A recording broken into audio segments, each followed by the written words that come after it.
Dobro Pожаловать, Sovietsky Soyuz. That's Russian for welcome to the Soviet Union. This is Harrison Salisbury, and we're going to take a rare visit behind the Iron Curtain to the land of the Tsars and the Commissars, a land that covers 1/7 of the area of the Earth. Once described by Winston Churchill as a riddle, wrapped in a mystery inside an enigma. Here we are in the heart of Moscow, looking at one of the massive towers that guard the Kremlin, the nerve center of the communist regime. The Kremlin has been the stronghold of Russian rulers ever since Ivan the Great declared himself the first Tsar of all Russia in the 16th century. Stalin lived and worked here, and in our day, the successors of Stalin continue the worldwide chess game of Soviet strategy from behind these grim walls. Our second picture takes us from the massive architecture of the Kremlin to the ornate magnificence of St. Basil's Cathedral. This entire building, with its gaily colored domes and soaring turrets, is a fantasy of color and design. It reminds us more of the storybook Baghdad than down-to-earth Moscow.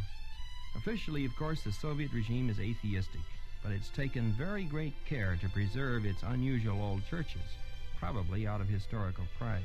St. Basil's dominates Red Square, and Red Square has been in its day a marketplace, a battlefield, a place of public execution. But today it's best known to us as the chief Soviet parade grounds. We see Red Square again in number 3, and one of the great Soviet holidays, May Day. Thousands of well-drilled workers are displayed to impress the world, in company with the latest in Russian armament. Notice the missile in the background.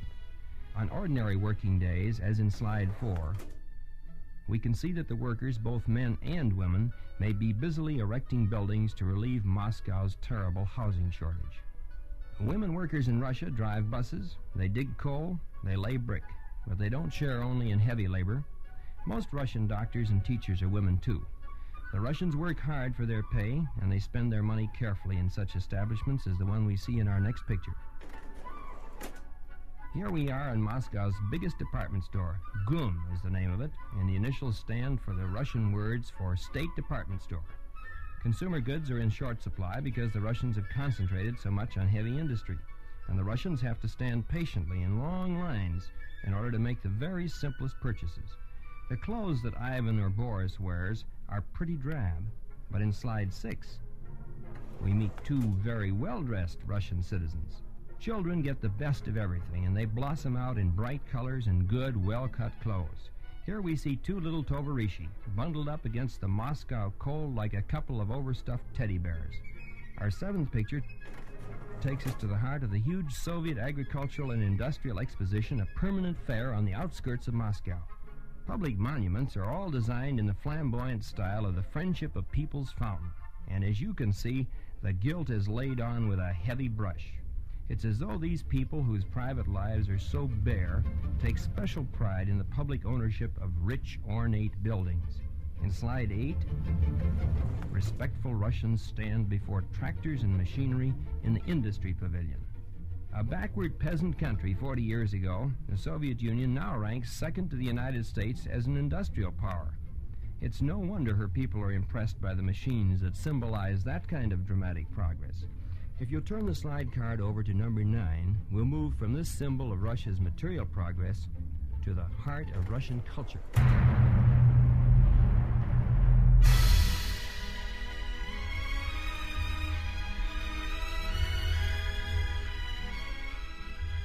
This is the famous Bolshoi Theater in Moscow, as glittering as it was in Tsarist days.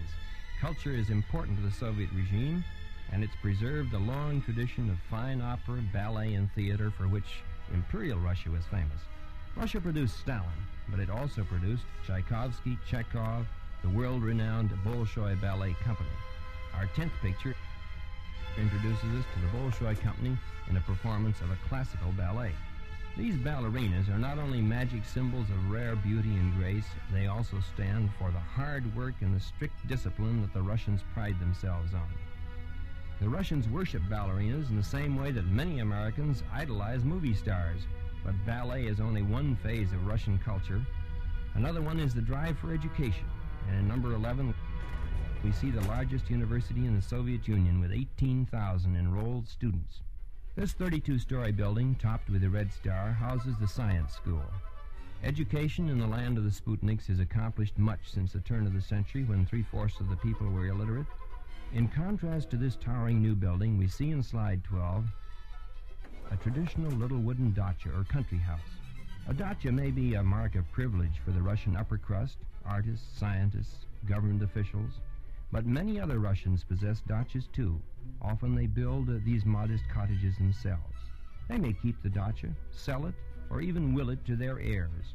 We're looking at one of the very few examples of private property in the USSR. Now let's travel in picture 13, about 45 miles north of Moscow, to the walled monastery at Zagorsk. A bearded priest in the traditional garb of the Russian Orthodox Church walks by. Perhaps he's thinking of how the church has survived despite the godlessness preached by the communists. In the next slide, we go inside one of the fabulous old churches of Russia, still gleaming with the golden treasures of imperial times. This silver-haired priest at his devotions and the warm glow of candles remind the visitor that the flame of faith still burns bright. Another symbol of Imperial Russia is its former capital, which we see in slide 15. Now we're on the Gulf of Finland in a beautiful city called Leningrad, known in Tsarist days as St. Petersburg. It was built in the early 1700s by Peter the Great, and he spared no expense in his desire to match the splendid capitals of Western Europe. The building facing us is a palace where the Tsar's ministers used to meet. Today, it's headquarters for the Leningrad Soviet. Although it's no longer the country's capital, Leningrad is still a cultural and intellectual center. For example, in our 16th picture, we see a Leningrad crowd gathered around an open-air bookstall. Russians are great readers, and Russian writers are famous the world over. Did you know that many American authors, including Ernest Hemingway, William Faulkner, and Jack London, are widely read in Russian translations? Great literature knows no iron curtains.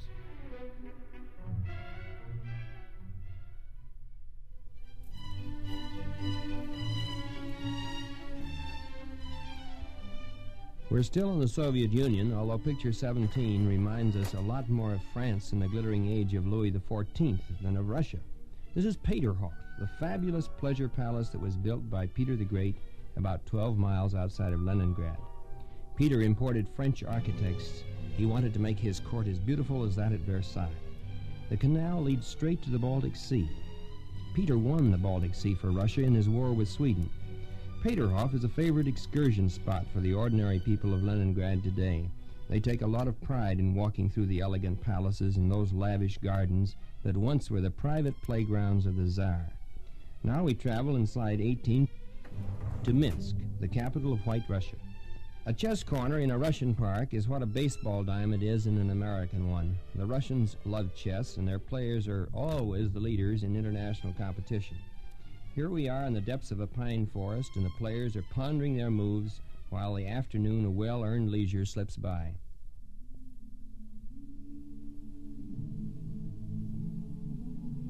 Let's look at a Russian water scene now in number 19. We can almost imagine now that we're back home, sailing down the broad Mississippi. But we're not. We're on the Volga River, familiar to us through the song of the Volga boatman, the strains of which you can hear in the background. The boats that ply the wide Volga would have delighted Tom Sawyer. Many of them carry both cargo and passengers, like the one we find ourselves aboard in the next picture. Now, you may be surprised to see a first-class dining salon on a Volga riverboat, because Russia is supposedly a classless society. But the truth is that in communist Russia, where all people are equal, there are still some people that are more equal than others. Engineers, artists, government officials. These are the elite. They live quite comfortably, and when they travel first class, and they avoid contact with the proletariat in the second class in the steerage. Along the banks of the Volga, in slide 21, we come to the famous city of Stalingrad. It was the heroic defense of this city against the Nazi invaders that marked the beginning of Hitler's downfall. In this picture, we're standing before an obelisk and a plaque that commemorates the heroes of the defense of Stalingrad. In the background, you can see the newly planted trees, the buildings, the smokestacks of a modern city rising again out of the rubble that was left by the war. We visit the Riviera of the working class in picture 22. This is Yalta on the Black Sea, and it was a favorite resort for the Grand Dukes and the Duchesses in the old days. But now the workers who exceed their quotas, the scientists and the professionals who perform some exceptional service, influential party members, enjoy government vacations here. The communists have about 3,000 resorts and rest homes. Let's take a look at an example in our next picture, a people's sanatorium in the city of Yalta. This is a rest home situated near a former summer palace of the Tsar, the very palace where the famous 1945 conference of Roosevelt, Churchill, and Stalin took place. Slide 24 takes us from Yalta to the Caucasus. We're looking down from the summit of Mount Matsminda on the remarkable panorama of Tbilisi, the capital of Soviet Georgia, the republic where Joseph Stalin was born. The Georgians are mountaineers. They're tough and rugged people, and they differ in language and background from the Russians. The Georgian civilization goes back hundreds of years, as we'll see after we turn the slide card over to number 25.